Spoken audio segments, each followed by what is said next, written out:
I would like to call the Tuesday, September 15th, 2020 Duval City Council meeting to order at 7:04 p.m. So would you please join me in the flag salute when the clerk presents the screen? And if you could mute.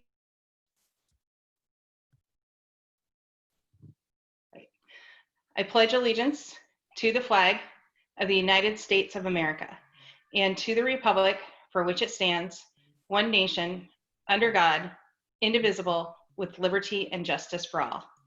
Clerk, would you please take the roll? And clerk, you'll need to unmute yourself.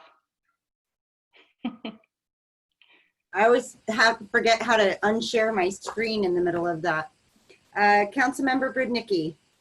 Here. Councilmember Iyer. Present. Councilmember McHenry. Here. Councilmember Remington. Here. Councilmember Napland. Here. Councilmember Langle. Here. We have a quorum. Thank you.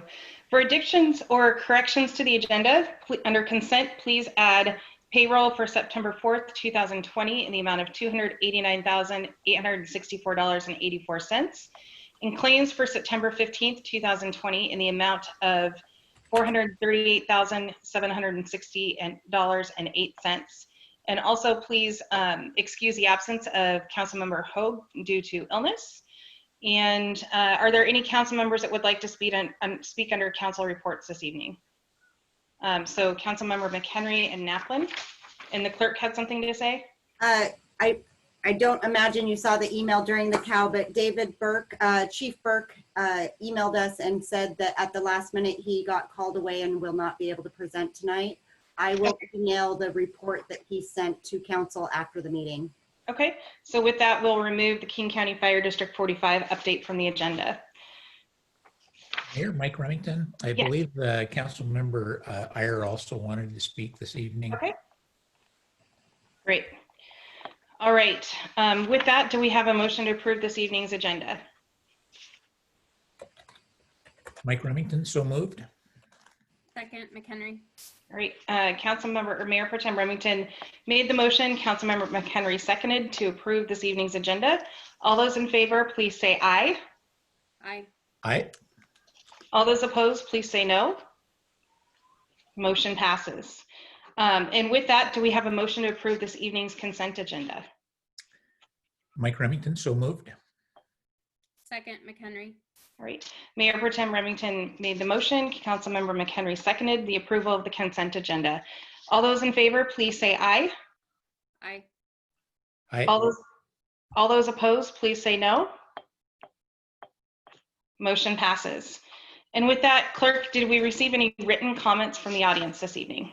We did not, and if you give me just about 2 seconds, I will allow the participants to talk if they want to. Okay, if anybody that is an attendee wants to unmute themselves, they may do so now and give your comments. And if you do have comments, please state your name and address for the record, and you'll have 3 minutes to speak.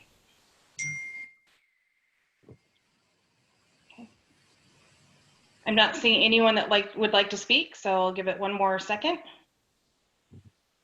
All right. Seeing none, we will move on to scheduled items. First up is mayor's report. I'll go the easy stuff first. Have 2 proclamations to read into the record this evening. The first one is regarding childhood cancer awareness.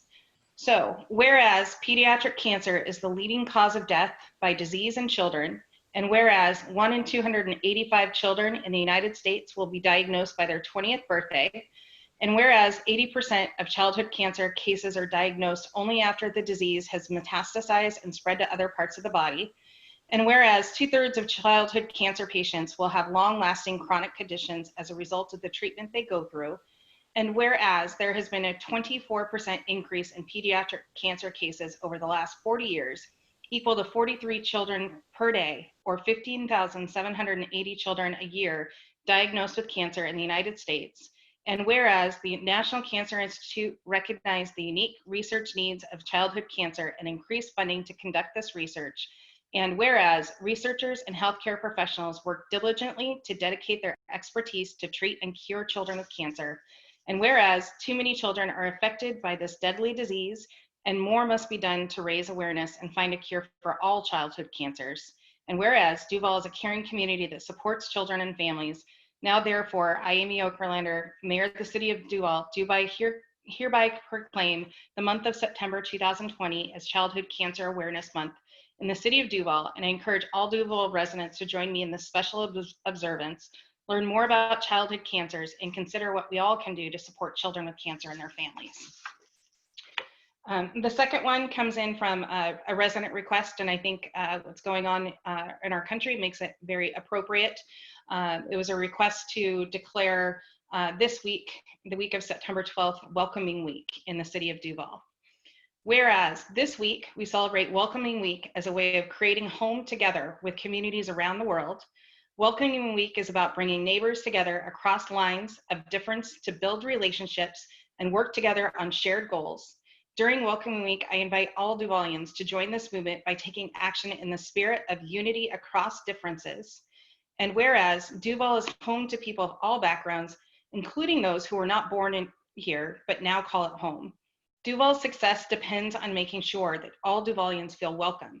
New Duvalians are a vital part of our community, along with our longtime residents, bringing ideas, starting businesses, serving in civic roles, working in critical industries, and contributing to the vibrant diversity that we value. And whereas to capitalize on diversity as an asset, our community must strive to create a culture and policies that ensure everyone can belong and thrive. That includes addressing disparities, countering hate, understanding history, and helping neighbors come together. Our community has faced structures, systems, and policies that discriminate against residents who were born in another country, are Black, Indigenous, LGBTQ, and other identities. And whereas disparities in life outcomes exist along these lines and others in Duval. While those most directly impacted are residents who are discriminated against, all of our residents are adversely affected. Anti-Blackness, racism, xenophobia, and all forms of othering threaten our collective well-being, health, and prosperity. And whereas, regardless of where we are born or how we identify, we are Duvalians and our lives are interdependent. It is time to come together and build communities where every resident has the opportunity to thrive and contribute. By fostering a welcoming environment for all, regardless of immigration status, race, ethnicity, place of origin, English language proficiency, religion, income, gender, sexual orientation, differing abilities, age, and other factors, we enhance Duval's health, economic prosperity, and well-being for current and future generations. Now, therefore, I, Amy Okerlander, Mayor of the City of Duval, do hereby proclaim the week of September 12th, 2020, Welcoming Week, and call on our residents to reach across lines of difference and participate in one or more of the Welcoming Week events across the King County region.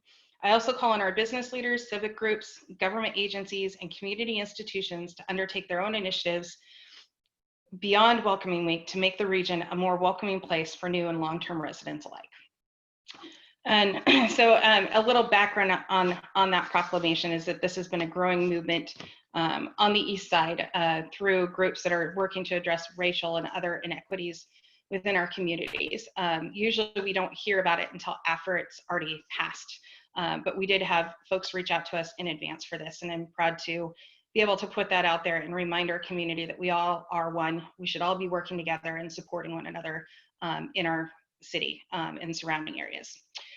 So with that, going on to Mayor's report, we did have actually Councilmember Hogue serves on the Sound Cities Public Issues Committee, and the Public Issues Committee previewed a draft bill at the last PIC meeting last week regarding the Open Public Meetings Act online emergency bill draft that is being presented by, I believe it was Representative Paulette.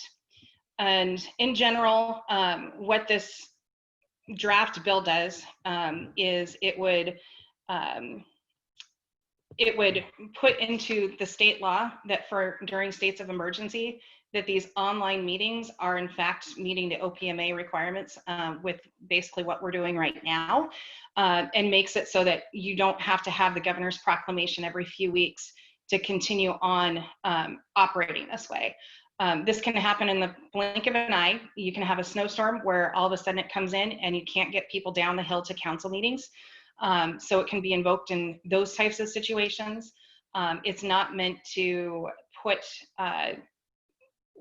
legislative bodies or government bodies online all the time, but it is meant to address what we're experiencing now and are likely to experience more of in the coming years. So the PIC didn't make a recommendation, but the board is going to be discussing this at our board meeting tomorrow. So I wanted to bring it up to council on Michelle's behalf and her request to see if anybody has any really opposition to making those changes so that we can continue to operate this way during emergencies. And if so, and if not, then I will definitely share that support with the board tomorrow. Personally, I think it's long overdue. The OPMA has not caught up with technology and times, and we need to have additional options. And just to be clarify, this goes well beyond the council's current existing procedures where it allows a call in for a specific issue. And it would allow, the electronic video conducting of the entire meetings without having to have the special orders from the governor. Do any council members have any feedback or thoughts? Mayor Pro Tem Remington? I'm just saying, I think it's a great idea. I do think it's time we keep up with technology. I miss meeting in person with citizens and having those open meetings, but we can also have open meetings like this under special circumstances. So I certainly support moving forward with that and encouraging the legislature to make those changes. All right, thank you. Any other feedback? And if I don't hear feedback, I'm making the assumption that everyone else supports this and supports me moving forward with this with the board. Okay, so I'm seeing some head nods. Good. Okay, thank you. I'll take that to the board tomorrow. In general, it's been a busy few weeks. I think most of us are adjusting to having kids in school while working remotely at the same time. City business still goes on. We're deep in the budget process for the mayor's proposed budget. Most of my time and Dana's time is taken up by our budget meetings looking to balance the budget. Just this evening, I was reviewing some of the documents that I sent to council in the previous budget process. And I'm proud to say that even if we haven't gotten all of the policy updates done that we've wanted to, the budget that will be coming forth is in line with those principles that we discussed 2 years ago. We do have work to balance the budget. That is normal. Our staff has been great at providing information on what they need and what items they need to do for the coming biennium.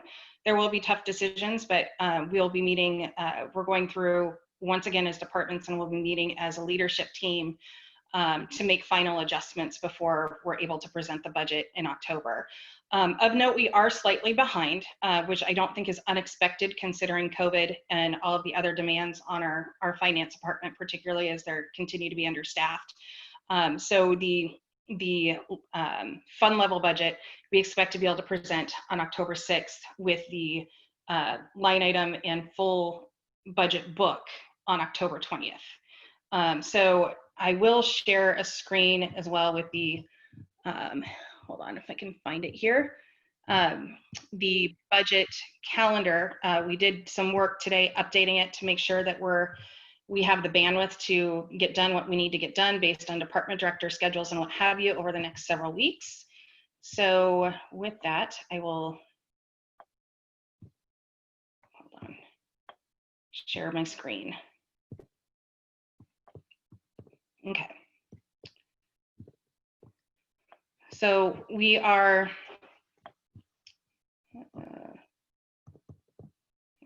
okay. So obviously, we're at the point in the process,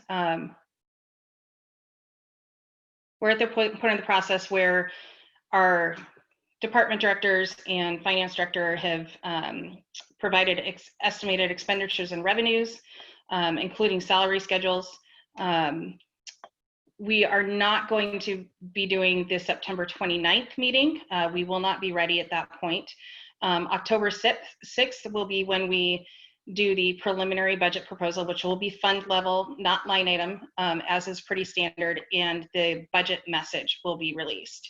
As we know, we adopt the budget on a fund level. However, the legislative body gets into details later on in the process. By RCW, we're not required to present that until November 1st. And historically, we're able to provide it in September. This year is not that year. So then what we'll be doing on October 13th is working on department budget presentations at committee of the whole. And that's where department directors will get into what they're funding, why they're funding it, et cetera, just as in past.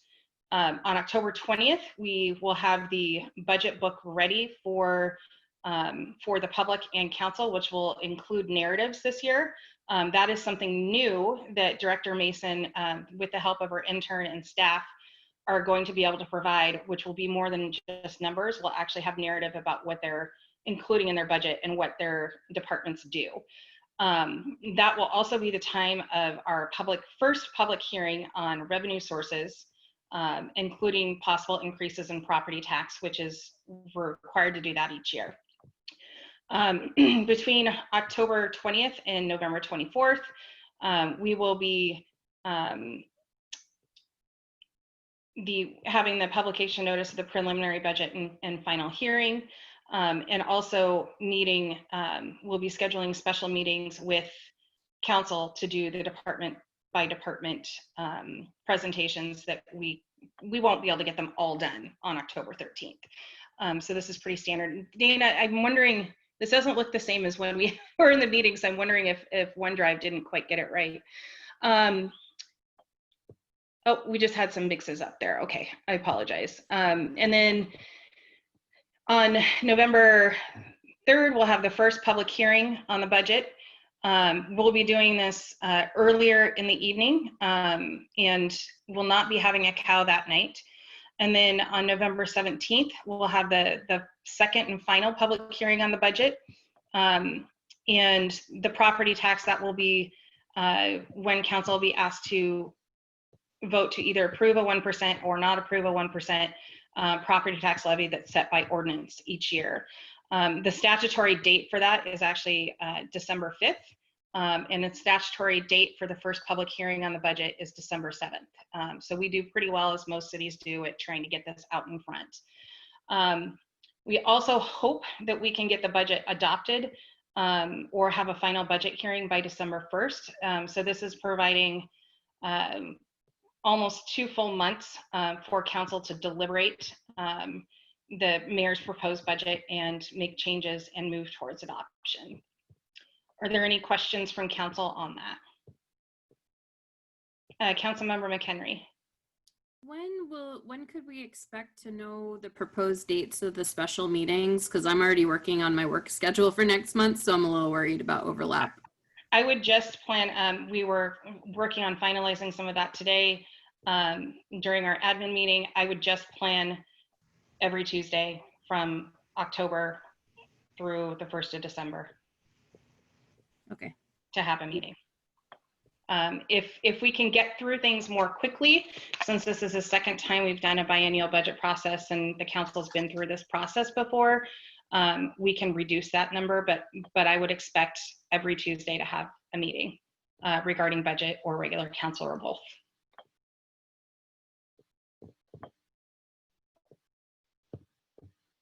All right, are there any other questions from council? All right, I'm not seeing any hands, so I'll go ahead and move on. Just a point of information, as we've seen, over the last week, we've had kind of the expected, unexpected occur in Western Washington, and that's significant wildland fires. And in that light, I think council's well aware that our buildings are aged, our HVAC systems are all beyond their useful life. And we are going to need to do something. We did have to send an employee home due to the smoke conditions inside of a building yesterday. And that is likely to be more common as we continue to see more fires crop up throughout fire season. But it is definitely, our HVAC systems are becoming a bigger issue in employee health and wellness. And we can't justify making a person stay at work if something in the building is making them sick. So just wanted to give council a heads up that that's one of the things that we're looking at internally. Also just wanted to, make note of the incredible loss that really the West Coast has seen over the last 2 weeks. We're looking at an unprecedented fire season in urban areas in Oregon and Washington state. And I don't know if folks remember, but at a previous presentation by the fire chief, he let us know that it's been 100 years since we've had a wildland fire in our area.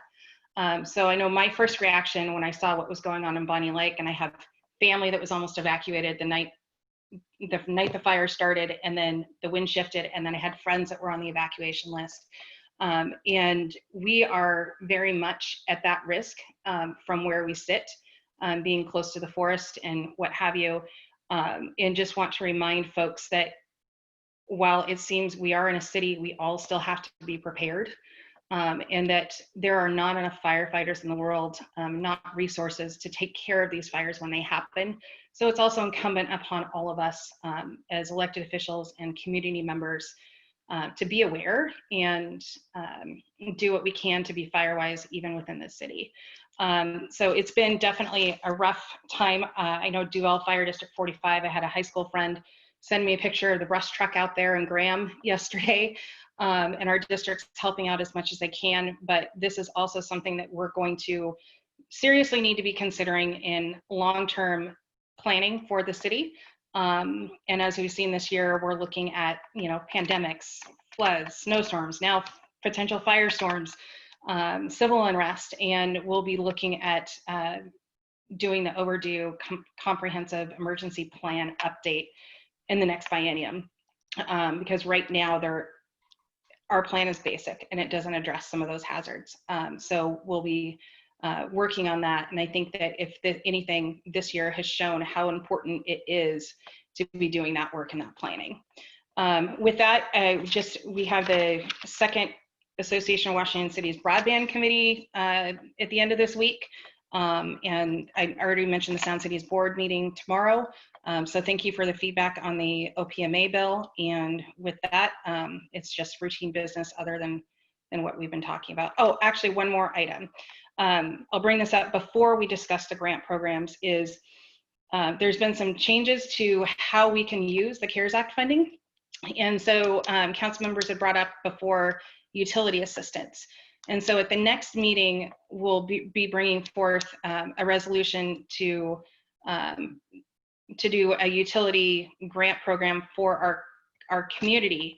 Another city was able to do it in a very simplistic way that we, based on previous guidance, we didn't think we would be able to do it that simplified and still pass audit muster. And it looks like we can now. So we'll be bringing forward a program that will essentially relieve people of their utility bills if they sign a statement that they've been impacted by COVID and unable to pay their bills. So the current estimate is that would probably be about between $20,000 and $24,000 in utility bills forgiven since March. So that's good news. It's nice. There's been a lot of fluidness with the changes to what money can be used and not used for. So this is definitely a positive movement on that. So I look forward to bringing that forward to council at the next meeting. With that, I don't have anything else. So we'll go ahead and move on. Councilmember McHenry. Thanks. Just two quick things. One is I haven't given an update on King Conservation District Committee because they have not met at all this year, just with COVID and other changes they've experienced. So that's why I haven't made any updates. But I did just hear yesterday that they're planning on one meeting in October and one in December. They're working on getting an interim executive director. So a lot going on there, but we will be meeting and I can update you guys at that time. And then secondly, so I just had this idea and I wanted to throw it by council and see what the temperature was on it. I think we can all agree that the community survey we did for the 275th project was really helpful. in us making our choice and decision moving forward. So in that same spirit, I wanted to work on a pretty quick community survey for our upcoming budget. And I understand staff is very busy. So my thought was that this would be more council just getting information that we think would be helpful for us as we go into those meetings. So I've been collecting some questions that are used across the state in other budget surveys. And my hope was that if council liked the idea, I could keep going in that research and email everyone a list before the next meeting. And maybe if there's room on our next COW, I don't know, that we could maybe have some sort of discussion on those questions and what items that everyone would like to see. So basically just pretty quick and things that we think we might need some direction on from our community, especially since it's been a very difficult year, and it'd be good to check in with the community and see what's changed for them before we move forward. And just of note, I actually have a draft community survey that has been ready to go for a while, seeking feedback. So we can incorporate whatever that is into that. Most of those questions are already into Microsoft Forms. And I know that was the intent, is to get that survey out. So if council wants to throw in questions and let Councilmember McHenry and I finalize it, we can probably get it out within the next week and a half before the next council meeting. Yeah, I mean, I thought I thought on your end, it wasn't going to happen before budget because of everyone's schedule. No, it's just a matter of finalizing and getting out. And of course, the CARES Act stuff has come first. But it's, as we've seen with this forms, it doesn't take, once you get it out, we get the responses pretty quick. And since it does the data calculations for you, there's not nearly as much back end work as there are with some of the other survey services. Yeah, so I mean, I guess either council could do one on their own if they were drastically different, or if you're willing to just add on whatever questions council wanted to yours. Absolutely. That's why I got feedback in the first place. So if we've got a list of more questions that can come in by the end of the week, we can work together and get it completed. So on that note too, sorry. On that note too, that's okay, it happens. I think that was the survey that we didn't, or you had said staff or somebody didn't want open-ended questions. And I think in my mindset, I want open-ended questions from the community. Yeah, and I think, from my perspective, there's definitely places for open-ended questions. I think that I can understand where there had been some trepidation, but I think with, the WAVE survey, you see that you see some common themes. And you don't necessarily have to tabulate the data on those, because you can't get a percentage of somebody that says specifically one thing versus another thing. But it is providing some good feedback, and I am definitely open to having some open-ended questions as well.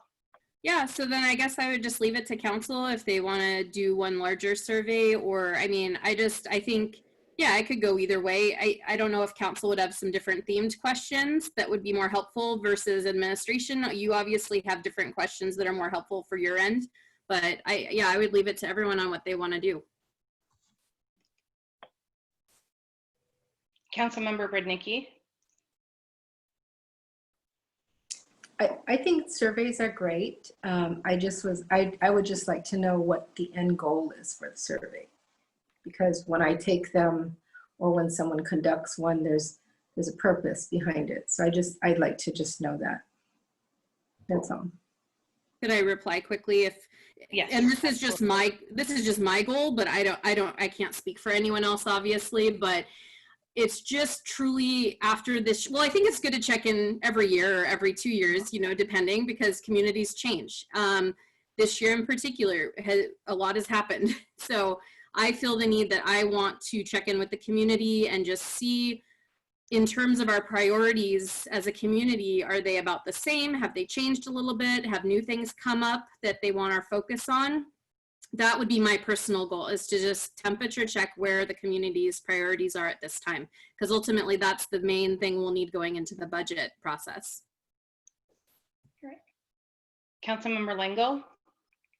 My feedback, I would like an opportunity, as Councilmember McHenry has suggested, where we could have a discussion at the council COW. I haven't seen, I'm sure the survey work that administration's been working on is useful and is an important part of the mix, but I'd kind of like to have a little bit of a discussion at a cow if we could, please. Councilmember Naplin? I just want to express my support for the idea brought forward by Councilmember McHenry. I think, you know, as the purpose I consider for something like this is help us be informed as we go into budget season. So, you know, keeping the scope small and not trying to, you know, get answers on everything. So it could be that at this point with this time frame that we have, you know, trying to keep the scope to things that will inform the budget. And I think that was the intent of, from what I heard from Councilmember McHenry. So I don't know if maybe a larger survey, which it sounds like staff has been working on, might be better suited, you know, to follow up next year. I'm not really sure. I haven't seen the survey that's coming from staff, but I just want to, I hope we can have scope and a pinpointed survey that helps inform us as we go into budget season. So the draft survey was sent out to the council as a whole over a month ago. And I did receive feedback from a couple of folks. So if you search your inbox, you will have that in your inbox. And really, I only heard back from 2 people on that survey. It was short and tight in scope. And, you know, hoping to long-term do like what the cities of Kirkland and others do, and having much more broad and focused surveys. And I think, you know, what we've seen with the WAVE and the 275th is we can pop out a question pretty quick and get some decent feedback that we weren't able to do before. And just in general, utilizing shorter surveys much more in the future.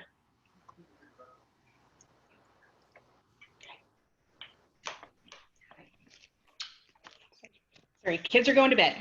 No, I'm not. I'm staying up late and watching a movie. Dad says. Okay. Councilmember Remington. Yeah, I fully support it. I think it's a great idea. I think it's an important part of our budget process to hear from our citizens. In spring, we did meet as a council and helped provide a list of priorities. Some of them were very specific, some were broader categories. It might be helpful in our going to our citizens to show them what council had as priorities, just see if they support those as well. Thank you. Councilmember Iyer.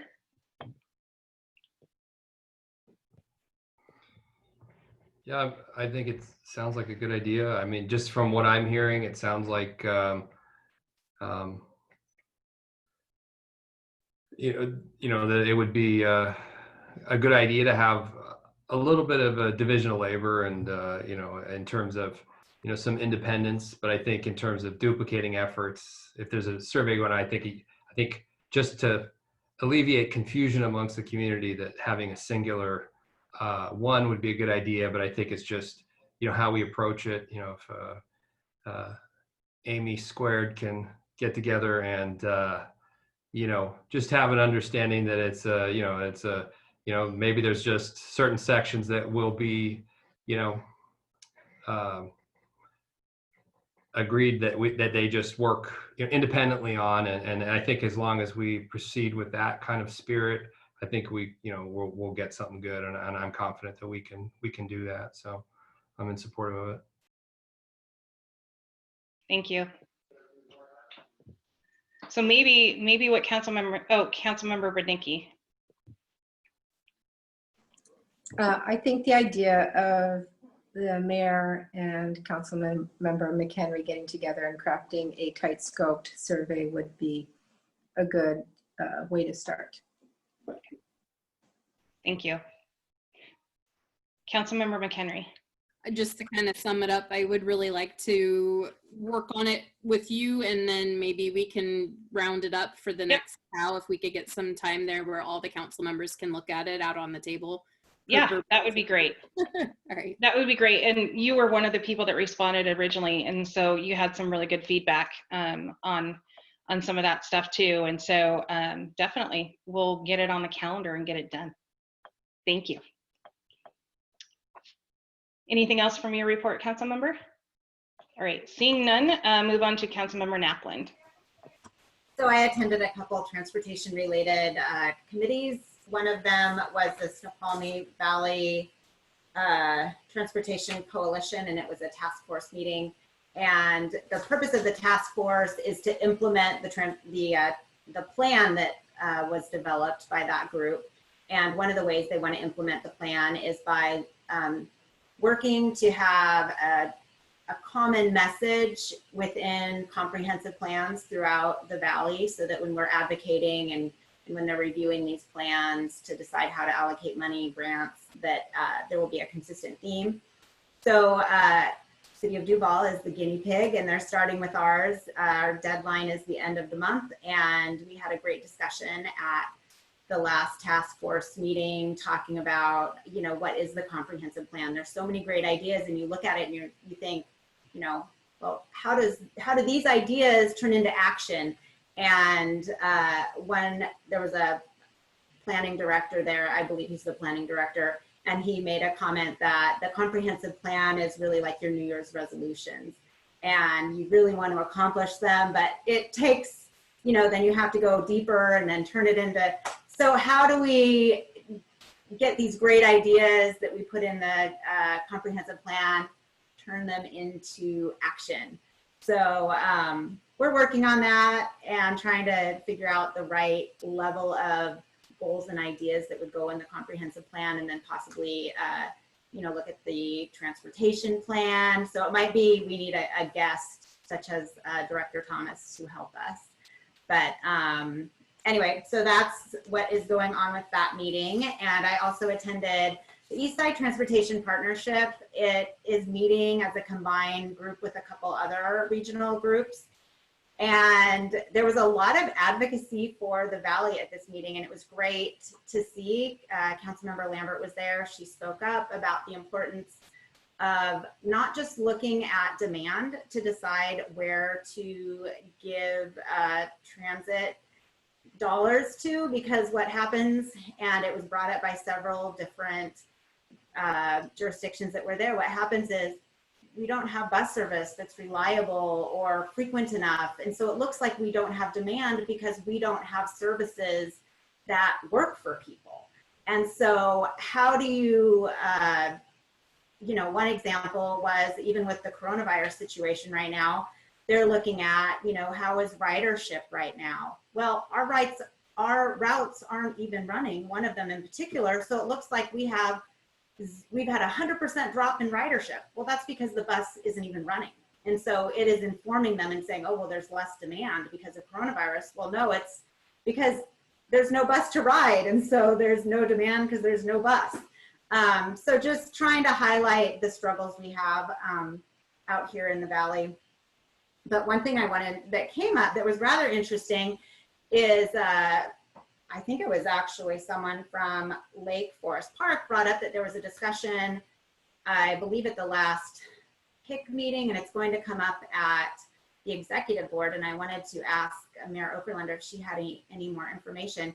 First, I thought they said Snoqualmie Valley, maybe they said Snohomish County, I'm not sure, but something about an amendment to the 2050 vision plan. And I dug a little bit deeper, and it does look like there was discussion about Snohomish County wanting to up their growth ability. And I just thought if this is going to be discussed, maybe that's something that some of the Valley cities should weigh in on, because I think that why it was brought up at the transportation meeting is that upping someone's growth, you know, targets and how much they're allowed to grow, we need to adjust our, you know, transportation and transit goals then, because if we're going to be sending a lot more people through Duval because of the growth in Snohomish County, it needs to be planned for in the Vision 2050 on the transportation and transit side. So I think I might have seen Director Thomas waving her arms around. Maybe she has something to say. Well, yeah, and I can weigh in from the PSRC executive board side as well. Mm-hmm. And maybe, and I thought I heard Snoqualmie Valley, but maybe I misheard and it was actually Snohomish County, or maybe there's multiple communities asking to raise their growth target. No, it's Snohomish County. Okay. Thomas, do you want to fill in on the technical, and I can fill in on the political? Yeah, so I definitely got wind of this within the last couple of weeks that Snohomish County is approaching PSRC for an amendment. They had actually done this previously, and PSRC had basically said at that time, no thank you. They're trying again. I can tell you there are cities from Snohomish County that do not agree with that approach because the growth isn't necessarily for cities, it's actually for the areas outside the unincorporated portions of Snohomish County. So I think, you know, I'll leave it to the council and the mayor if we want to weigh in, draft a letter, or I'm not sure exactly what council would like to do. I just heard about it in the last 2 weeks. Yeah, and so on the political side, that did come up earlier, and there were plenty of us that were like, no, you know, this is why we have GMA, this is why we have growth targets. The message that comes from me as an SCA member of PSRC is that you can't do that until you change transportation planning, because right now, as we've talked, and I'll, just for the public, you know, Councilmember Naplin and I have had this conversation many times, and I think in general we're on the same page on this, is that until our state changes how we plan for transportation across county lines and force jurisdictions, cities, and counties to coordinate their growth numbers with where their jobs are going to be, we're never going to get out of the transportation problems. And right now, as we know by the survey that we had done last year, we have gone from like 60% of our traffic coming through Duval every day from Snohomish County to over 75%. And they're coming through Duval and King County because improvements haven't been made on 522. You add all those additional homes, and it's going to be even worse. And what's lacking is that coordination of the transportation planning amongst jurisdictions. And I know that the pushback from the larger region will be unfunded mandates, but if we don't do it, our roads and our transit systems will continue to fail. I can say that as far as those changes, people are becoming much more aware, especially down in Pierce County and South King County, of the need for this type of planning. But I know from my perspective, I think it would be helpful for, and we have the Snoqualmie Valley Governments Association meeting next week, I think it is, to have a letter from all the cities in the SVGA opposing it, and us putting the information as to why in that letter, and sending it to SCA and Puget Sound Regional Council, as well as a CC to the Association of Washington Cities. So I would strongly encourage that, because we can't handle the Snohomish County growth on our roads anymore. And we've been dealing with the brunt of it, and it's now overwhelming. And so we've got to get that, you know, I don't think that this amendment will go anywhere, but if we don't speak up, it has a better chance. So thank you for catching that at ETP. And if council agrees, we can get a letter drafted to take to SVGA next week. Mike Remington. Supportive of having a response. So thank you. Yeah, absolutely. Thank you, Mayor. I would just put my thumb up saying I agree. Let's do it. Councilmember Iyer. Yeah, definitely very much in support of, you know, pointing that out. It's a glaring statement that, you know, the $8 million just went from WashDOT to the road, and it went to a culvert, and didn't really go to, I mean, it's great for fish, or any fish that are left, but doesn't do much for all the people who live here. So, and that probably likely represents, you know, the money there is for those roads. And I think if we don't call this out, we definitely do a disservice to the folks who live here, and the fact that there's, you know, there isn't money there to go to the roads that are funneling people out of the valley and from Monroe and from Snohomish County. So I'm very much in support of that. Thank you. And just a clarification, the culverts, that's because of a federal court order. So the state and lots of jurisdictions are having to do all of that culvert work at a significant expense, which doesn't, you know, that doesn't play well with the public for sure. So thank you. All right, so I think we have consensus. So we'll get a letter drafted for the SCA meeting If folks, yeah, I think the SCA meeting is probably the best way to go, because then it comes from, first strategically, comes from all the Snoqualmie Valley cities, and put some information about the King County roads and the impact on them as well, to kind of hit home the point. And we'll get that going for next week for sure. And so as soon as we have a draft, I'll send it out to everyone. Thank you. That's the end of my report. Thank you. Councilmember Iyer? I'm actually good. Thank you. Okay. And with that, do we have any council committee reports? Okay. Seeing none, we'll move on to administration update. Ms. Thomas, do you have anything to share tonight? Yes, My good brain has been mushy, so I apologize if I've missed anything in my report, and she will likely fill in for me if I've missed anything. No, thank you, Council and Mayor. So good evening. I'm not sure why. Hopefully you're seeing do you see the administration update? Mm-hmm. Okay, thank you. So it's a pretty good sized bullet list. It's been a couple of weeks. We're very busy, obviously, internally and externally. So finance and community development are continuing the recruitment process. We have quite a few applications for both positions. And for the community development position, we are actually going through those applications right now to narrow them down and move them forward through a process before the interviews, which is kind of a written exercise, which is what we do in our department. And finance is still recruiting. I don't know if it's, I'll have to ask, sorry, I don't know if it's closed yet. I don't believe it has. We're also working to bring forward the solid waste contract. And so that will be coming to council here in about a month. And I definitely want to thank Jody. She's been helping shepherd that through kind of the management portion. So we'll be working on that over the next couple of weeks.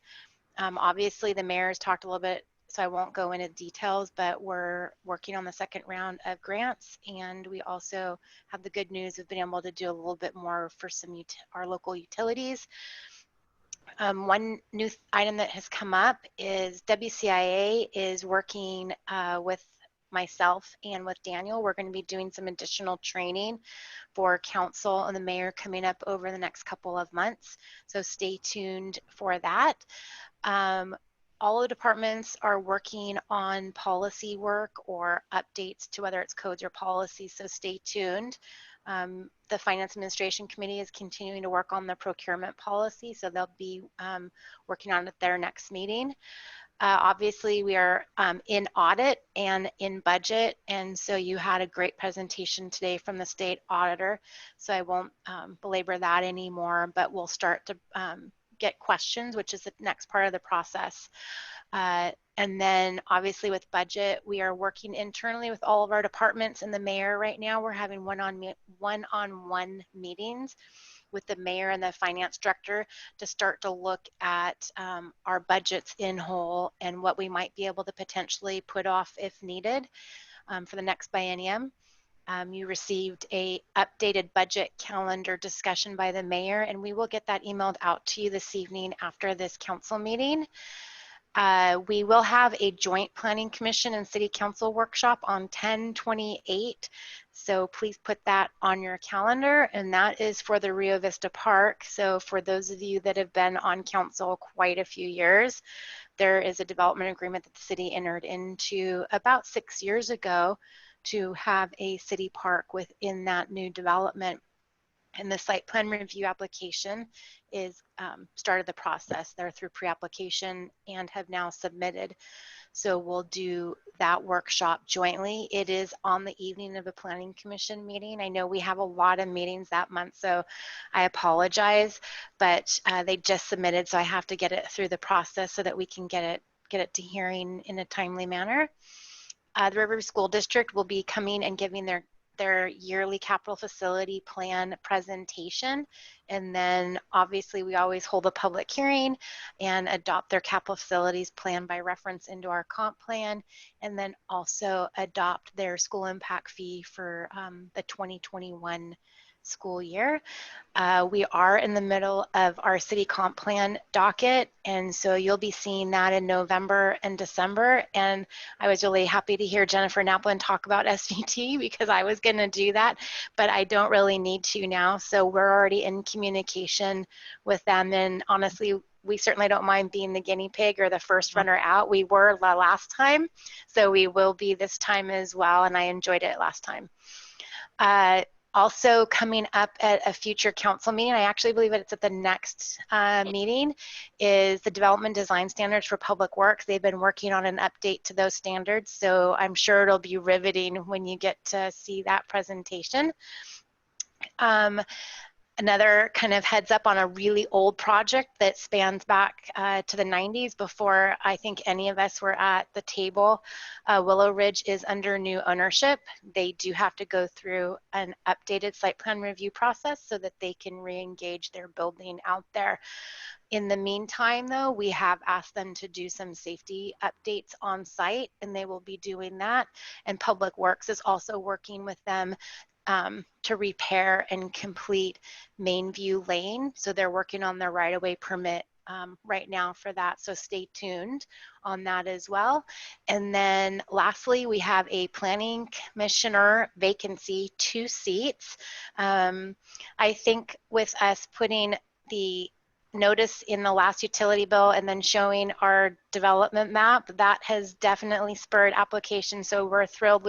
I think we're probably up to 4 or 5 at this point, versus we had 0 and we'd been recruiting for a couple months. So stay tuned for that as well. And so that ends the admin update. If anybody has any questions, let me know. Councilmember Iyer. I'm sorry, Willow's Lane. I can never keep the names of the development straight. What's Willow's Lane again? Willow Ridge, that is the property that has the lot 21 of Willow Ridge. It has the 4 buildings that are in some sort of state of construction and or disrepair. And you said the completion of the lower road, is that what's that one called? That's Mainview Lane. And so they have engineering approval for that. So now they have to acquire a right-of-way permit to complete that improvement. So that's reconstructing the road and putting in the sidewalk. Thank you. Thank you. Director Thomas, Mike Remington. Yes. Thanks for giving us that date for the Planning Commission City Council joint meeting. I always felt it might be streamline the process if we just have you send each council member a calendar invite so we can just accept the invite. And that might be true for all of our special meetings for the budget process as well. If we just simply got sent out a calendar invite to each council member, we can accept it and have it on our council meetings to assure we don't miss something. Okay, we can certainly do that. I'm assuming Clerk Jody Wyckoff that you've heard that. So if you could send out a calendar invite for all of the special meetings for October and November, that would be awesome. And we'll get that done by the end of the week because the clerk is going on vacation. Great, thank you. Any other questions for Ms. Thomas? Okay, I'm not seeing any, so I scrolled through the pictures, so hopefully that's correct. You can stop sharing your screen now and we can move on. We do not have any presentations this evening, but we do have a public hearing on the interim floodplain ordinance. So with that, I will open the public hearing and staff may take it away.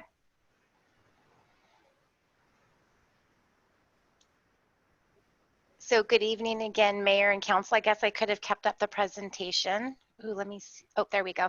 So good evening again, Mayor, Council, members of the audience and the community. We adopted an interim floodplain regulation, Ordinance 1267, on August 4th. And when you adopt an interim policy, you're required to hold a public hearing. And so we are holding that public hearing this evening. Again, it's a little bit repetitive. We've been working with Federal Emergency Management Agency and the Department of Ecology throughout the spring and summer. We are required to hold a public hearing and take public testimony. So that is the purpose of this evening's meeting. We're also required to issue SEPA as we move through the process to make the policy permanent. So we will be engaging the Community Planning Commission, City Council, September through November with an expected adoption by the end of the year. That's our goal. Technically, we have the policy ready and approved by Ecology and FEMA. This is more of a formal process because we couldn't meet their deadline of August 19th. So just kind of, a little basic information. Why are we here? Because our valley floods. And so I took a snapshot of a couple of photos that I usually take during a flood, and those were from this year. So it's one of the many reasons why we do flood hazard policies and mitigation. And so we're getting ready to finish that, and this evening is just one more step in the process. Other cities are also following along the same pathway, which is going through their public hearings now and then adopting a final policy, most of us by the end of the year within our region. So again, we do have a flood insurance rate map. And so we've gone through this before, and I do often get asked, why is it important that we have this policy? We're really required to. We have to adopt a policy, and we do that because we're part of the NFIP, which is the National Flood Insurance Program. And to maintain our status, we get to update our policies when the Department of Ecology and FEMA ask us to.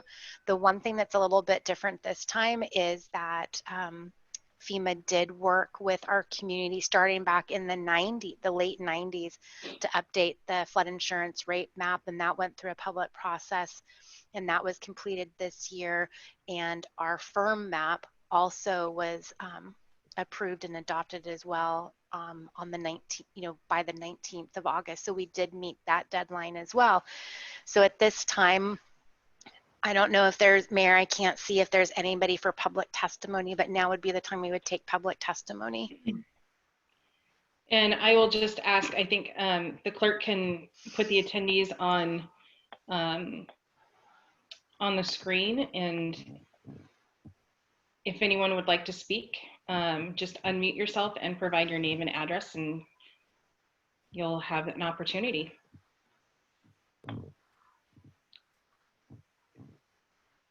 So I'm not seeing anyone unmute. I'll just give it another moment here.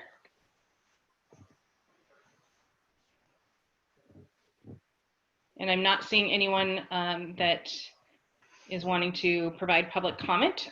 So with that, the public hearing is now closed. And we'll move on to new business, Agenda Bill 20-76A, Contracts for Main Street Artists for discussion and or decision. This is a public works issue. I see we do have, I'm not sure if Betsy McWhinney is giving the presentation or if a staff member is. Is it you, Betsy? Okay, all right. So Betsy McWhinney is a member of our Cultural Commission and has been working on this issue, as has Councilmember Brudnicki. So with that, Ms. McWhinney, take it away. All right, I'm going to share my screen, which is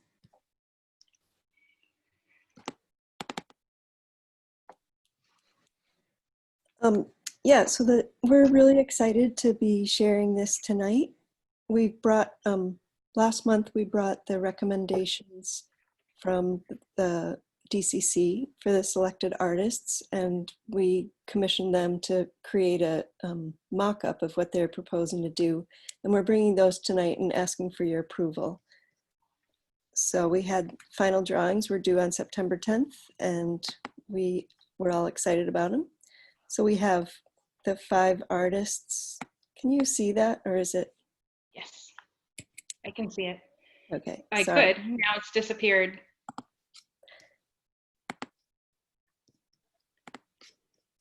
This evening is just full of technology challenges. Sorry, that is personal challenges, not technology there. so we had 5 artists: Dan Cottrell, Dan Kennelly, Lupin Tappert, Lily Tappert, and Jolie Davidson, and their work was selected to do some of the planks. These are Dan Cottrell's Preacher Falls, which is also known as Macaulay Falls, Cherry Blossom, and Walking the River Trail. And as you know, Dan has contributed a lot of art to Duval and is pretty well loved.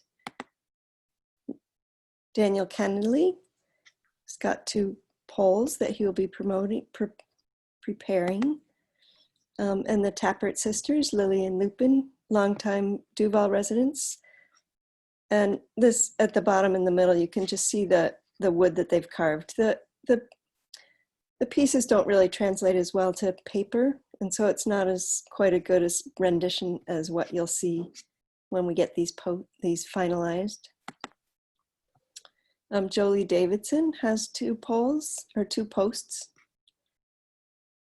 and we've gotten the cedar planks delivered, and they're ordered from Live Edge on Cherry Valley, and he delivered them this week, and they're in the Public Works building waiting for the artist to pick them up. So what we're asking for tonight is approval to sign the contracts with the artists so that they can prepare these planks. We'd like to have a reveal ceremony next spring when it's a new year and everything's better. Let's hope. So that's the end of our presentation. Does anyone have any questions? I'm going to scroll through. With the screen up, I can't see people's hands, so please bear with me. Okay. I've got the participant thing up, and I can actually see hands being up if there are any. I'm not seeing any. So council this is the first touch on the contracts. So council can either choose to suspend the rules and move it forward tonight, or take it to the next meeting. Councilmember Brudnicki. I just wanted to make a comment that the committee has worked really hard on working with getting this all to the stage of finalization with the planks. And, you know, it is definitely when you have a 2D piece and you try to translate to a 3D piece, it's a different feel. And so just to understand that the carvers, when they carve, it'll look different in the fact that they're going into 3D carving versus just a watercolor. But I will say that the committee has done an excellent job in review and has worked really well at going over the details and having great discussion about the artists and what they're doing and how they're telling that story. So there's some great narrative in all those pieces. Thank you, Councilmember Brudnicki. Councilmember Napland.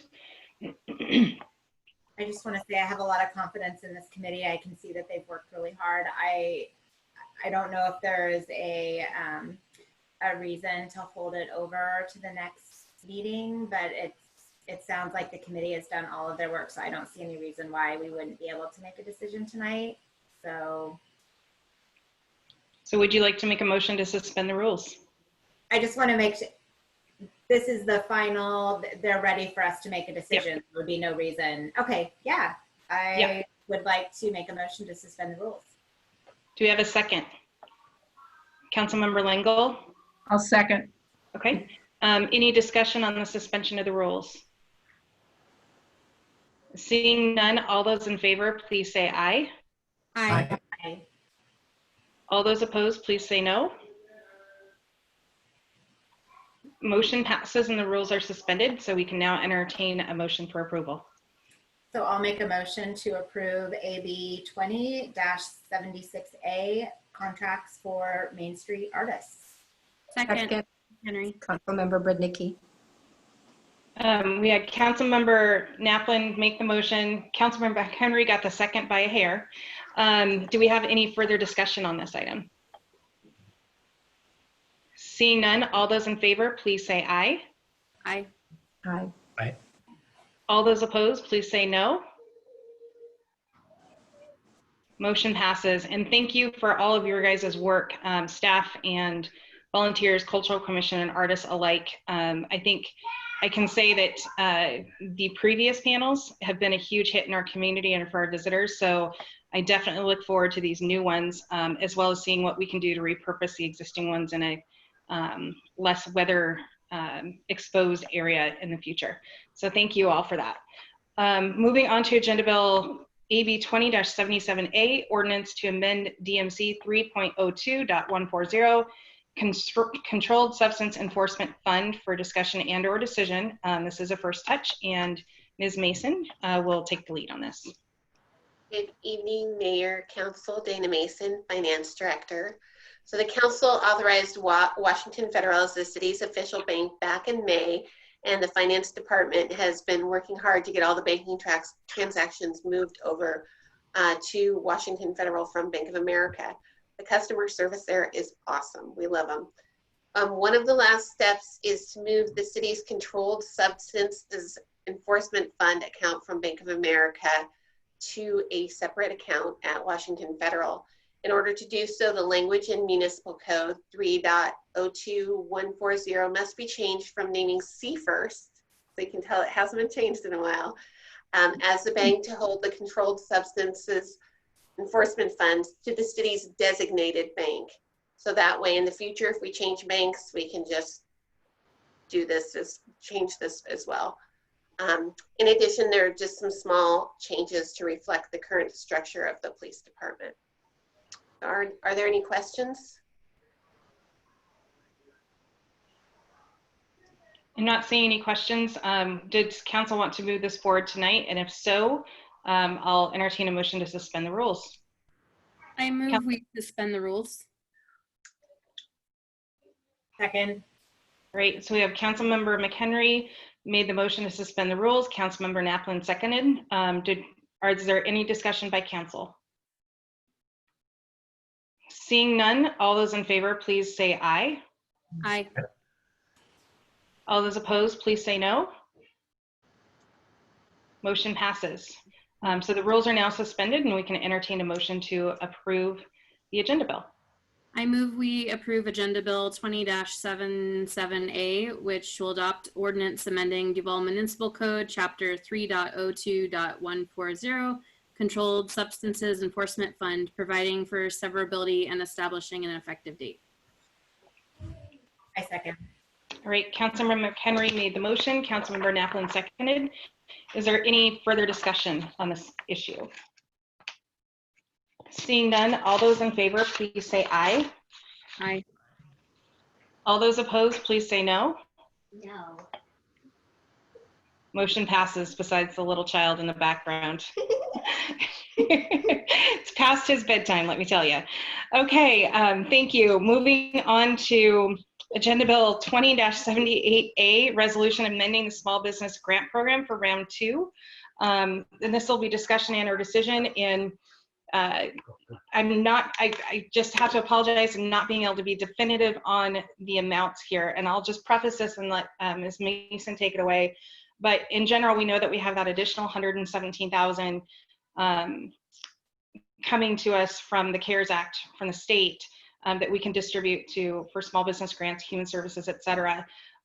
One of the challenges we're running into is that some of our human service agencies that have already been in receipt of grant funding are getting to the max of what they can use for CARES Act and COVID related expenses between March and the deadline of which we have to have all our reporting. So the challenge here is that we don't know what the correct split should be at this point, especially with the utility, the new possibility for utilities. And so I would hope that what I'm going to ask council to do is slightly amend the ordinance however which way you choose to allow some flexibility in the size of the total award for grants going out so that we can maximize for both human services and the businesses. And if the human services are capped out, then that provides an opportunity to do more for the businesses. And then we don't know the utility number yet.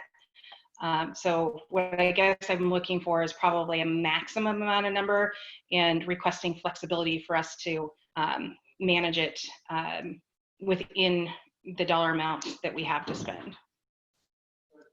And so with that, I will go ahead and let Dana take over. Okay. So I apologize. It's been a long day, so if I'm not making sense, I apologize. I'm trying to be very clear, but it's been a long day of meetings, so please bear with me. Can everyone see my spreadsheet? Okay. So here's the total CARES Act funding that has been allocated to the city. We have the initial round from the Department of Commerce for $235,000. We had the money from King County, which is also CARES Act, and that has to be used specifically for small businesses, the Small Business Assistance Program.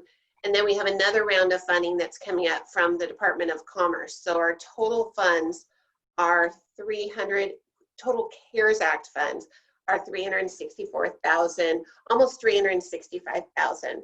So council is authorized to date, first the $30,000 in human services funding, and then another $65,000 up to $65,000 on top of that, plus $5,000 from King County that is not CARES Act funding. Here's the $11,000, almost $12,000 from King County that is CARES Act funding, and then the $77,000. So in total, council has authorized $183,000, almost $184,000. So the amount requested for the first round of funding was $35,000 of human services was $35,000. The amount awarded was $30,000. The amount requested for the second, this is grantees requesting the money. For the second round, out of the $65,000 was really $70,000 if you include the money from Council Lambert, was just $37,600, and that was all awarded. Everything that was requested from the grantees was awarded. And then for small businesses, we had a request of $97,100. We allocated out almost $77,000, but we still haven't allocated out this almost $12,000 from King County. So this is what's been distributed. So far, the first round of human services funding has all gone out the door. The second round, just 2 of the grants have returned their amendments, or the grantees have returned their amendments to us. So $21,000 has been gone out the door. And then for the small business grants, that money has been, I think there's just one left that needs to turn in their affidavit or their agreement of how the money is going to be spent. And so distributed state is $123,000. And as the council, and then here's so Sean has done his first FEMA and probably only FEMA for the COVID related emergency. And it's about $100,000. He thinks that we'll have 25,000 of that will be eligible for CARES Act funding. Then we have some things that weren't really eligible for FEMA, like attorney services for all the policies that we had to do for CARES Act or the pandemic. This is the emergency sick leave. One of these is to date, and one of them is what we're kind of estimating. It could be the other. I might have these 2 numbers. And the emergency sick leave is eligible for reimbursement by CARES Act. That's the 2 weeks that every employee gets if they get sick with COVID, or if they have to stay home and isolate because somebody else in their family has been sick with COVID. So that money is reimbursable with CARES Act. And then this is IT, and I believe this is IT services. It's been a while since I put this together. And then this is just remaining PPE, mainly the honey buckets at the parks for another few months. So we have about $81,000 more of city money or city expenses that we can get reimbursed with CARES Act funding. So that gives us almost $100,000, or council almost $100,000 to allocate for other things. I mean, there may be other things that come up. The CARES Act funding deadline has been moved out to the end of November, which is really nice. But we do have, we looked, and there's, what we're doing is we've determined how many, so we took the accounts that have not paid their accounts from March 1st to the end of July. And that is about, or maybe, yeah, the end of July, and that is about $24,000. So we can say the plan is to send them a letter and say, hey, we noticed that you haven't been able to pay your utility bills. If this has been, if this is related to CARES Act funding, or not CARES Act funding, if this is related to the pandemic, if you're having financial hardships, then the city maybe be able to provide you some assistance. And then what they would do is sign an affidavit saying, yes, I am, or an attestation. I have, you know, the reason why I can't pay my utility bills is because I'm, you know, financially impacted by COVID. And then the city would be able to pay their utility bills on their behalf. So, and we've run this through the Department of Commerce, which is good. So I guess the choices are, would council like to give more money to small business assistance? How would you like to use the rest of the CARES Act funding? And so that's, well, that's separate from the agenda bills. That's kind of the overall picture. Yeah. In the agenda bill that we are discussing, and I apologize, I have to lump it all together, but it's all connected. One of the decisions that we need council to make in the amendment of the small business program is the total amount of award that a small business can receive in the second round of funding. Most of the businesses did receive funding in the first round, either what they asked or close to it. If they asked for 5,000, most of them got 4,250, so that we could help as many as possible. My recommendation would be allowed a max of between 10 and 15,000. Of course, looking at trying to help as many businesses as possible, but that 10 to 15,000 total may be able to help. For example, one of the businesses that we didn't think that would have an impact on, and also, you know, some of those businesses did already submit more than $5,000 in qualified expenses, and they may be able to get some additional relief that way. So right now, the discussion is definitely on the small business, but if council wants to allocate, have the discussion to kind of make a preliminary decision on how to allocate those dollars, or if you'll give us and whichever council members review the applications the leeway to determine how that's divided, that would be great. But it's ultimately up to the legislative body on how you want to do it. Councilmember McHenry. Do any of the grantors of the CARES money have restrictions? I'm mostly thinking of the per allocation limit, or did they just leave it to us to decide that?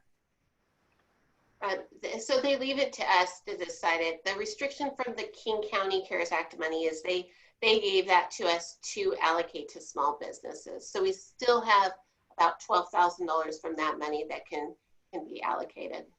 Okay, and then did you get a sense then? I didn't look at the last, I wasn't one of the council members that looked at the last application, so I feel like I'm kind of missing out on some of the data here, but did you get a sense that, because I know businesses can't double dip, so they can only get reimbursed for, you know, like a box of masks. Well, you can't ask for reimbursement for that on another CARES Act application. So did you get a sense, which I'm guessing you did, that these businesses that already got funding still have more expenses outstanding from the COVID crisis?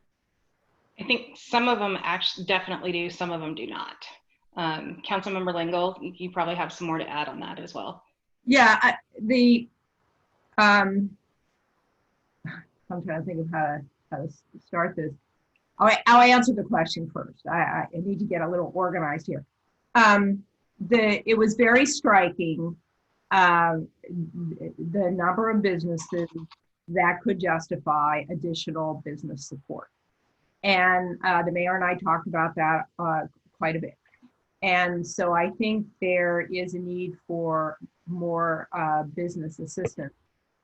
The difficulty I'm having this evening is I'm trying to reconcile all the numbers, and so I'll stop there because there was probably a more appropriate moment to talk about that.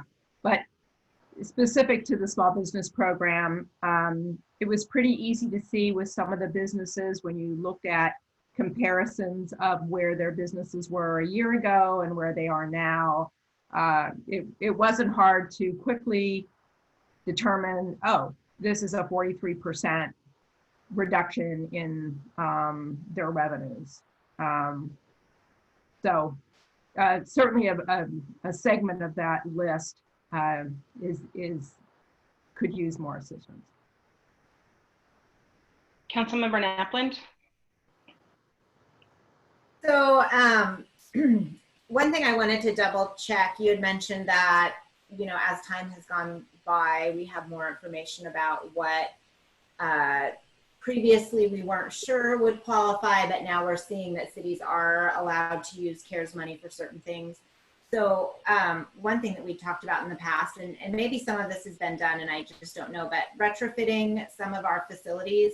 Right now we have our facilities closed, but we could be moving into another phase, and we should be prepared to, you know, if we start having customers, I guess you would say, come into the permit office or City Hall to pay a bill, if we have, you know, adequate protection for staff with plexiglass, things like that. And we had talked about retrofitting for some of those, and I don't know if that has been accomplished.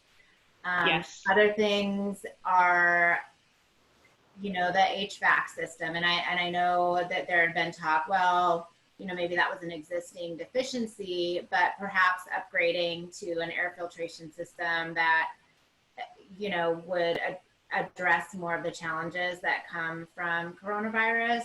So maybe the base HVAC replacement wouldn't be covered, but an air filtration system. And I know we did buy some smaller units, but I'm just trying to think long-term about how best to use this money to have long-term benefit to our community. I certainly would love to give more to small businesses as well. So I'm just trying to get all out on the table of what we have and make sure that we don't miss out on something that really would benefit the community in the long run, as well as providing, you know, to human services and businesses.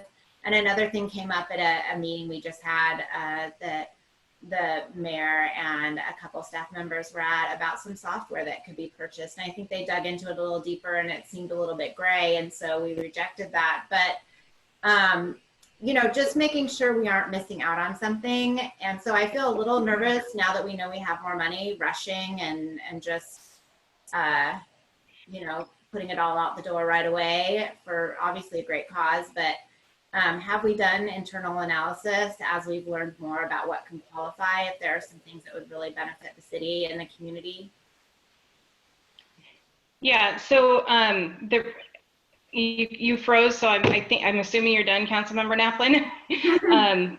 So we've done the retrofitting on the buildings, and staff had previously looked into the HVAC systems, and I wish Mr. Laniszewski were still on the line, and Ms. Thomas might be able to correct me, but I know that one of the issues we have is the way that the HVAC systems were put into our buildings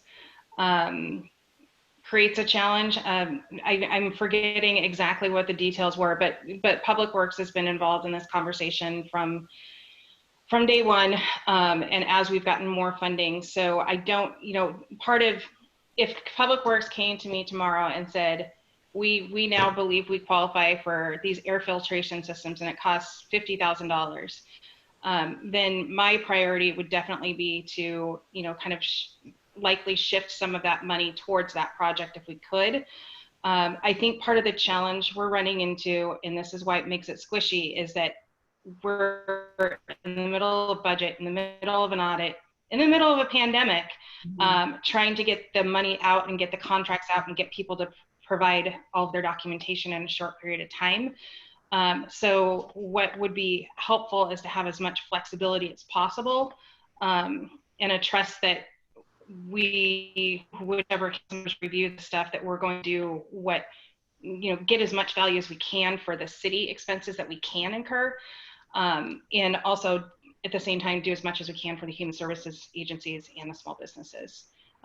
Ms. Thomas, can you recall specifics at the moment on I know that we have had conversations internally with Public Works, but also with Sean, because Sean and, I shouldn't say Sean, so our emergency management, Tozer. Sean Tozer, and then even our finance director, Ms. Mason, are watching to see what is eligible and what is not. And those are one of the items I think we'd have to do more research on, at least for the HVAC system.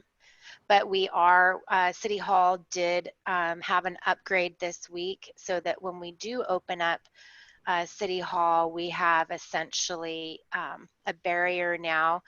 I know one other area that we need to look at is that when we're ready to open up for our community meetings, we're supposed to have some separation between council members at our dais and some other items. So those are probably something that'll be on our next agenda, I'm assuming, for emergency management. As cases go down, we're starting to get closer to starting to see some potential light at the end of the tunnel. Thank you, Mayor. Mayor Pro Tem Remington. A lot of moving pieces on this one, looking at our several agenda items. I would support immediately putting additional money towards both our small business grants and our human services grants. I agree with other council members that, you know, we do need to take a look internally. We certainly opened the rec center. Did we include any costs to get that up and running so that we could safely have our public works personnel working out of that building? So it might be nice to have some in reserve. Where I'm struggling is it sounds like we need to figure out an amount tonight to add to both these different grants, increase the cap from what was 5,000 to maybe up to 15,000. I'm more than comfortable having a representative group from administration and council work on those grants, make the decisions, have the flexibility. And then the final one is somehow we need to also include the utility bill support in this process as well. And so my mind is struggling to say exactly in what order, how much. I think we as council could use support right now, trying to understand of that money. It looked like roughly 100,000. How much do we want to commit maybe this evening to small business grants? How much additional to human services grants? How much to put in reserve? And it looked like, from what I saw on Director Mason's chart, that maybe up to 25,000 for utility, and then potentially have additional extra, just so we don't get ourselves in trouble and say, boy, we really needed that extra for something for the city and our citizens. So if we can figure that out, I think we can move forward tonight. And so maybe we can work here a little bit and brainstorm and put some money in those pots, increase that that limit, and move forward. And I concur, Mayor Pro Tem Remington. I think an easier way to do it would be to have the verbal. I don't think that council needs to take a motion per se. Our attorney can weigh in. Kind of a verbal overall, council's approving this much to go in a whole to utility, small business, and human services with a reserve, an up to amount, not guaranteed that all of that's going to be distributed, and then make the changes formally for the small business eligibility amount in the resolution. We'll have to come back because the utility changes came up so quickly. We haven't had the opportunity to do the agenda bill for that yet. So that will have to come forth at the next meeting. But if council could do just a general consensus on, you know, that amount total, we can work out the details of how much needs to go to additional city projects, how much goes to utility, how much goes to human services, and how much goes to businesses as we get those applications in. Yeah, it's hard, it's very complex, and I apologize. So we could do that. That isn't one pathway forward.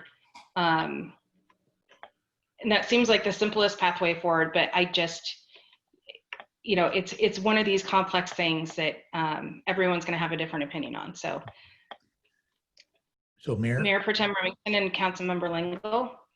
So I really support that simplicity. If our city attorney, if Daniel agrees that we have that flexibility and we can simply say, we'll take that up to 99,000, 100,000 that we have available to us and be able to just say, we'll provide that to the committee to work on the numbers, have the flexibility for those three amounts, small business, human services, utility bill support.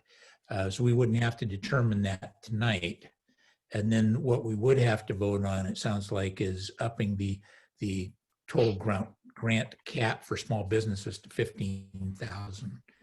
Again, that would be up to the committee to decide, which business and how much. Is that where we're headed? That's my recommendation, but I definitely want to hear from everyone else as well. Councilmember Lingle, and then give our attorney a minute to absorb. You're on mute, Councilmember. Yeah. One of the reasons I have voted to increase every time for these two categories. So I've really just tried to, I've gone back through all the agenda bills. I've tried to reconcile it.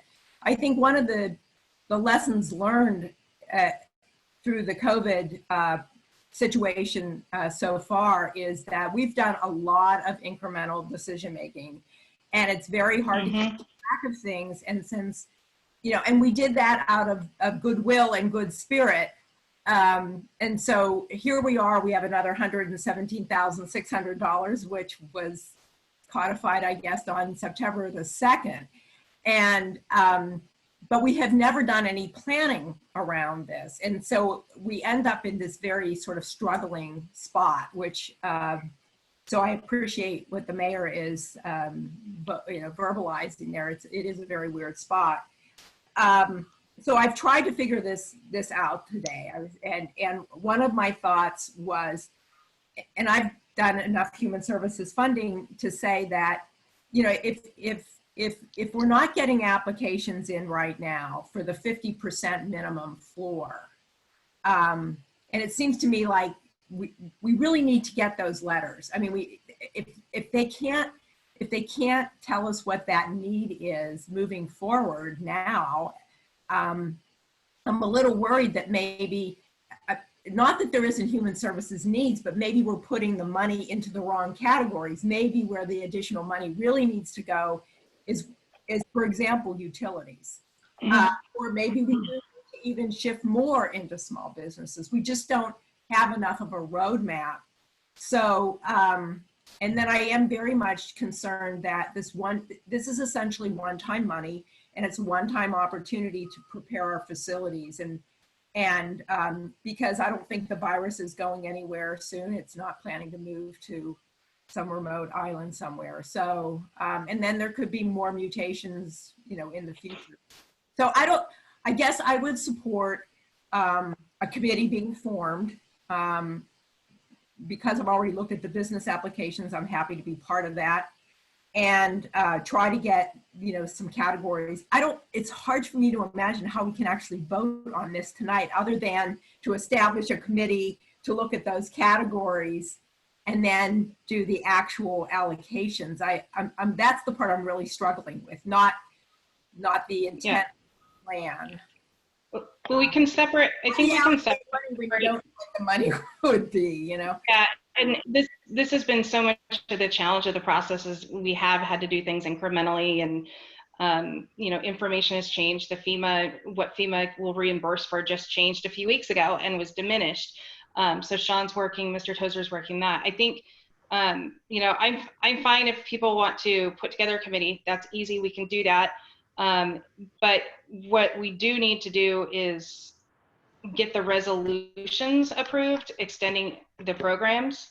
And if it means we get a committee together to work out the other details, that's fine. And if council doesn't have, isn't ready to make a decision, which I completely understand, then we can push that off to the next meeting and have the committee make the recommendations as well. Can I add one more thing? Yes. I noticed in the write-up of the agenda bill, you've already sort of let the community know there could be additional funds available. I think if we, do this work really fast, that process can still proceed, even though we don't quite know how much money will be there. And so we don't have to disrupt what you've already done. And, by the next council meeting, we potentially will not only know what categories of money, but in the case of the small business stuff, and maybe even social, the human services, know what the actual allocations could be as far as awards.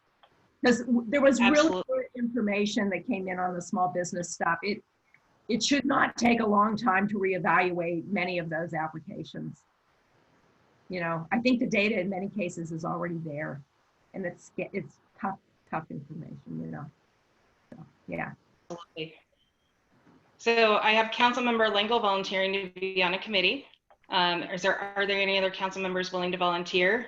We probably need one or two. Councilmember Brudnicki, are you volunteering or speaking, or both? I'm volunteering, and I have a comment. Okay. So I'm fine with passing the resolution through if you're going to create a committee to then figure out how to dispense those funds. I can tell you as a small business person who can't qualify for any of this, who can't get that bridge loan or anything, and how hard it really is. So I don't know exactly what's going on out there, but I can tell you from my point of view that, this is how desperate I am, where I'm looking to make like t-shirts to help my business, where I'm trying to figure out what I can possibly do and not pay myself for an entire year. So I'm sure there's other folks out there that are struggling way harder than I'm struggling.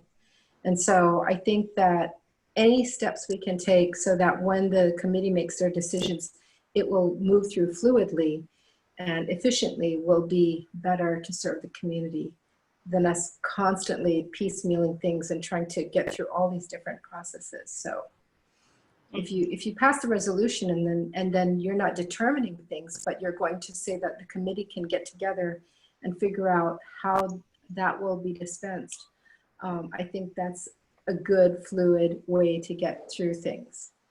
I don't have to be on the committee, but if there's no one else, I'm willing to do that as a business person. All right, thank you.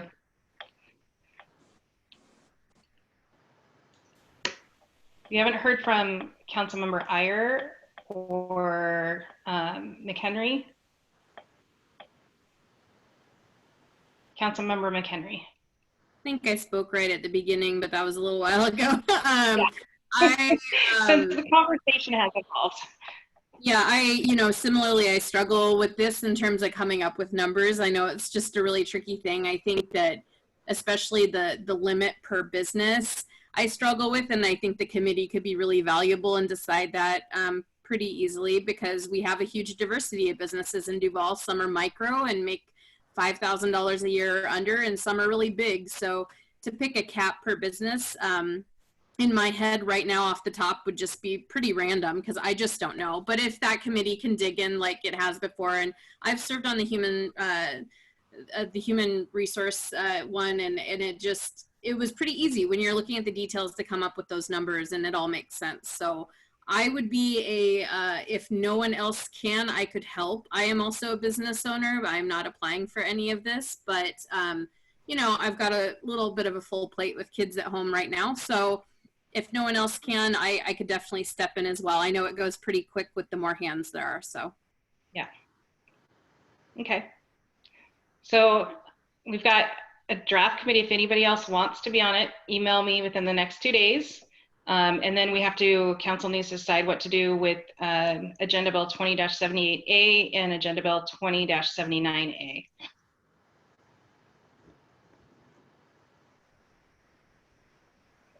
Clerk Wyckoff? I kind of want to hear from the city attorney on his opinion on how we would do this, because we have two separate resolutions that right now we're asking council to make a decision on a up to dollar amount kind of thing. So, and I just want to hear if he has any ideas. Sure. May I go ahead? Yes, please. Great. Okay. Well, so as I read the resolutions, it's an up to amount for the two buckets. So I think these two resolutions, if I'm reading them correctly, would create the maximum or the up to amount for two of the three buckets that the city's considering. So in some regard, you kind of create the third bucket by moving through these two agenda bills. Of course, if there's a desire to retain some money and not allocate it, then you'd have to fine tune that a little bit. As I read it, it is an up to amount. It does not say you must spend a certain amount. So you could, for example, I'm looking at the one that's on the floor right now for the Small Business Assistance Program, and I'm just tossing out just even numbers. You could say 30,000 for this, and the next one could be 30,000, and then the 24 for the utilities, and then that leaves a little bit left over. And again, I'm just tossing out random numbers. I suppose you could also, if the committee wanted to meet first and bring it back to the next meeting to do that, I think you could do that as well before you spend that money. But I don't think you would be precluding yourself doing it now. And if it doesn't match the committee's recommendations, you could amend it as well. It's just a resolution.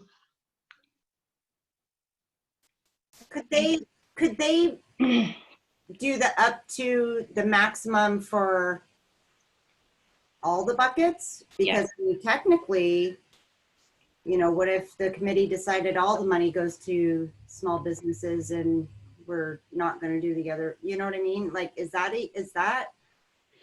something? Yeah. So I had briefly thought about that.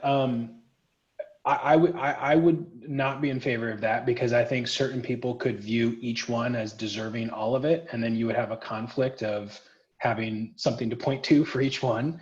I would be most comfortable if they were split out in a manner that if it was followed through to the policy or to the letter of the resolution, that everything would be fine. Again, these are just resolutions. So for example, you might hit one right on the head, and you might want to modify one so that the utilities needs to be, accounted for either up or down, whatever it may be. And you're certainly well within your rights to do that at any council meeting. That would just require a resolution itself modifying this or kind of amending the program, whatever's desired by council. Councilmember McHenry. I guess it's just my opinion that we'd be totally guessing at this point and potentially would need to amend at the next meeting anyways. So I guess I would be more in favor of letting the committee bring a recommendation back if we could do that. And that would work as well. The only thing that I need then for sure is to be able to announce to the human services agencies that there will be more funding available. And I learned of a new one recently that that may be of value as well, and I'll be reaching out to them directly to see if they're qualifying and need the funds as well. So we could do that. I think I think that would probably solve it if you guys want to wait till the next meeting.